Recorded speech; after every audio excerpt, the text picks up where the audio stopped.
Are aliens using Antarctica as a home base? Or is Antarctica their real home? Strange, inexplicable sightings of incredibly advanced aircraft have been noted for hundreds of years all across the planet, leading many researchers to believe we may never have been alone on this planet.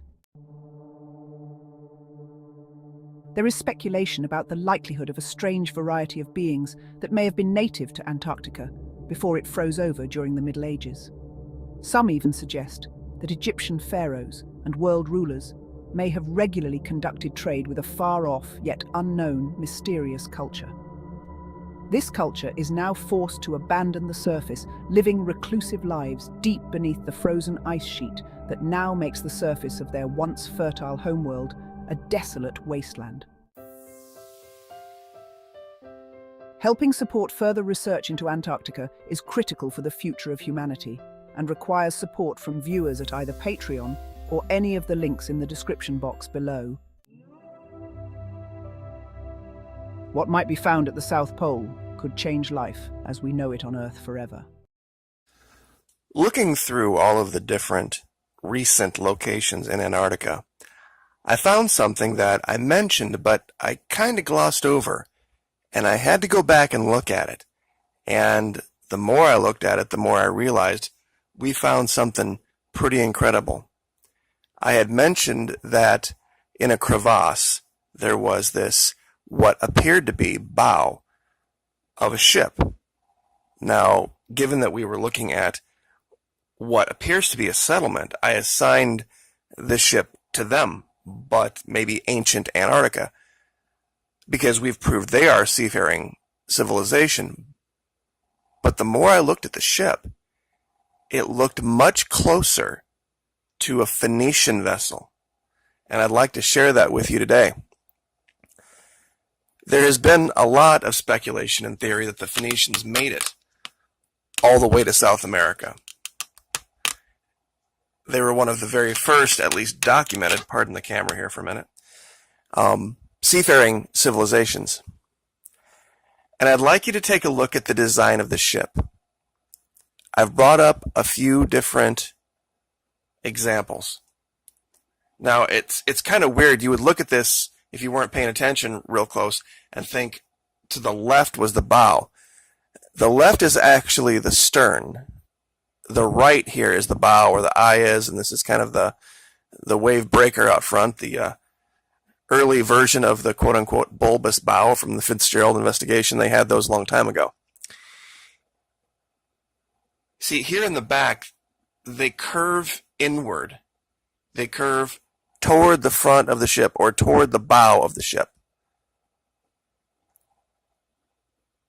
Now, why they did that, there could have been many, many reasons.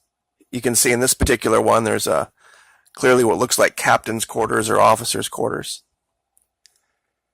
And we can see that here as well, how it curves inward and back. And these are four distinct examples of that. In this particular one, it is facing to the left. This is the bow over here, and this is the stern back here. Now let's go to Antarctica and look at what we found. I have it labeled obscured ocean vessel or ship. One of the things that I had mentioned about this is that it looked much like there was a figure 8 on the side of it.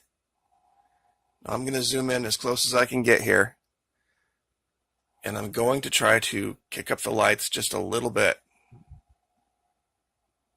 to see if we can get this to uncover.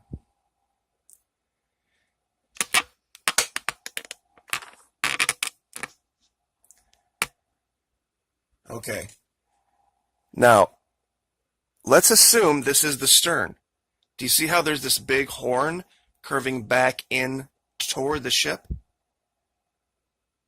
It looks very much like you have the edge of the hull, and then you see how it's the straight line right here? That this would be the deck here. And there is right here, let's see if I can get a little closer. Okay, this figure 8. Now what that was, I wasn't sure, but I did some more looking, And I think my Navy guys might already know what it is.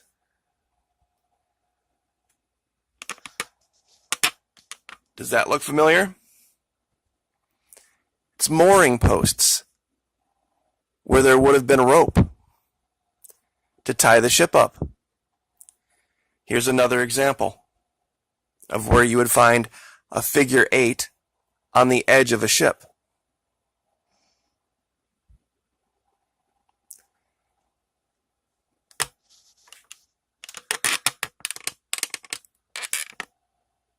Okay, there we go.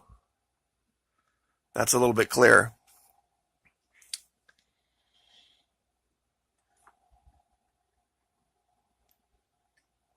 Without the techniques of the camera right now, you wouldn't see this at all.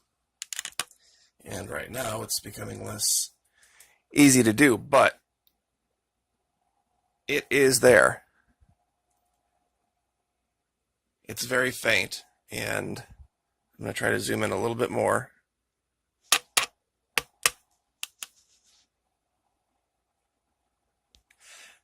So this is what I think we found.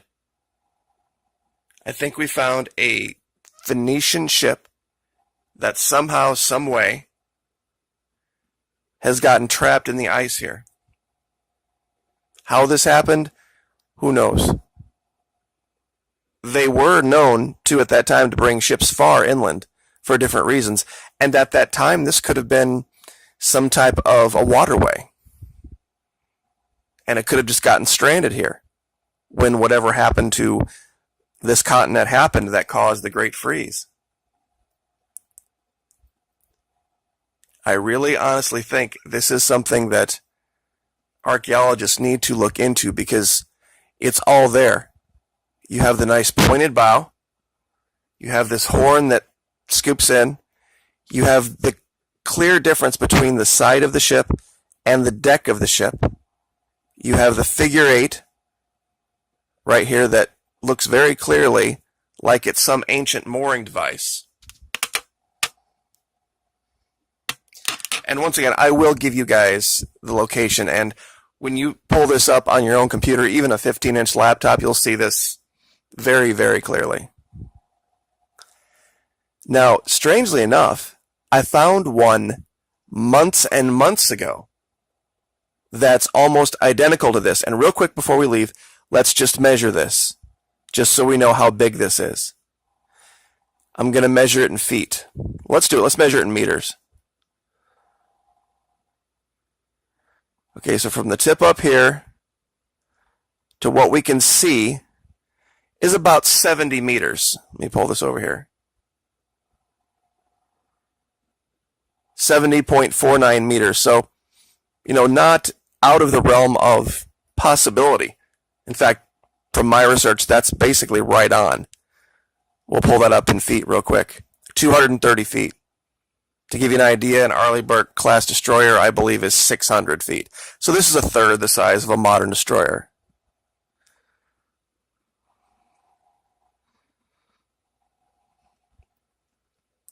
So let me show you the one that I found many, many, many months ago. Whole different place in Antarctica.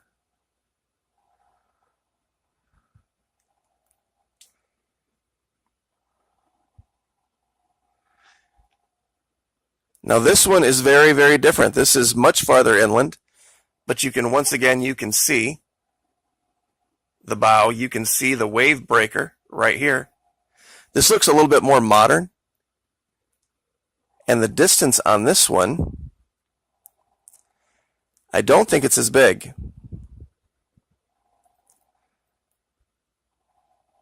This section here is about 150 feet long. And we do have the ability to measure bottom to top here. Let's go ahead and measure that real quick. It's kind of hard because of the angle, but it looks like about 40 feet. So 40 feet all the way down to the keel and 150 feet long of what we can see anyway. So that's two locations. And the strange one about this is that there looks to be a path to it. This looks like somebody might have discovered this, and I'll zoom in here. Do you see this little shelf here and this walkway? That this might be something they already know about. And they just haven't told us. That there's already, and this is even harder to see, but let's see, I can get in a lot closer here. Right here, it looks like there's some kind of excavation activity going on. That they've already been inside this thing and they know exactly what it is. So I'll leave that there. I do have enough material for a whole nother video. If I did it in this one, it'd be another half hour. But it's that region over near where we've been looking at by the giant and the Stargate and all that kind of stuff in the skull.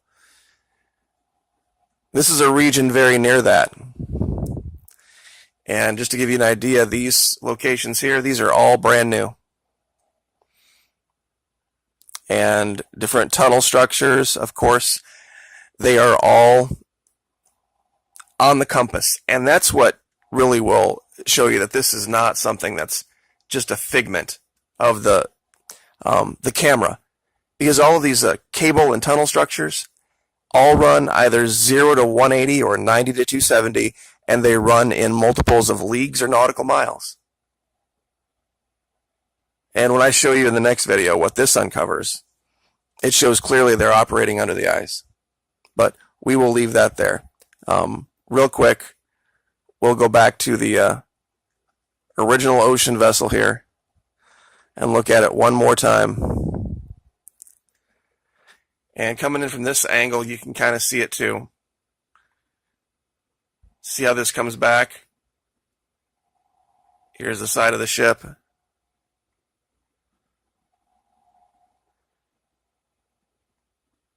And it's so strange looking at it through the camera lens here and seeing what I'm seeing. That figure 8 just is it just doesn't show up, but it is there.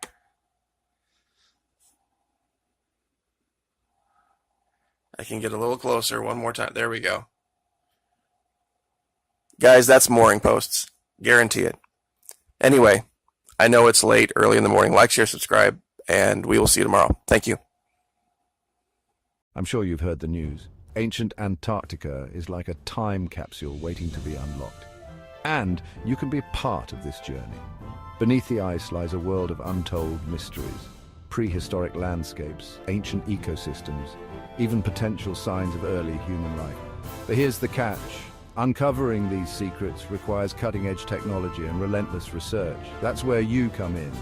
By pledging just $1 on Patreon or subscribing to our channel, you can support our mission to uncover the hidden past of this frozen continent.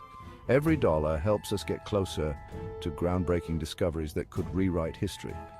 So, are you ready to be part of something epic? Click the link, join our community, and let's unravel the mysteries of ancient Antarctica together. Because every mystery solved brings us one step closer to understanding our own story. Subscribe now, and let's make history.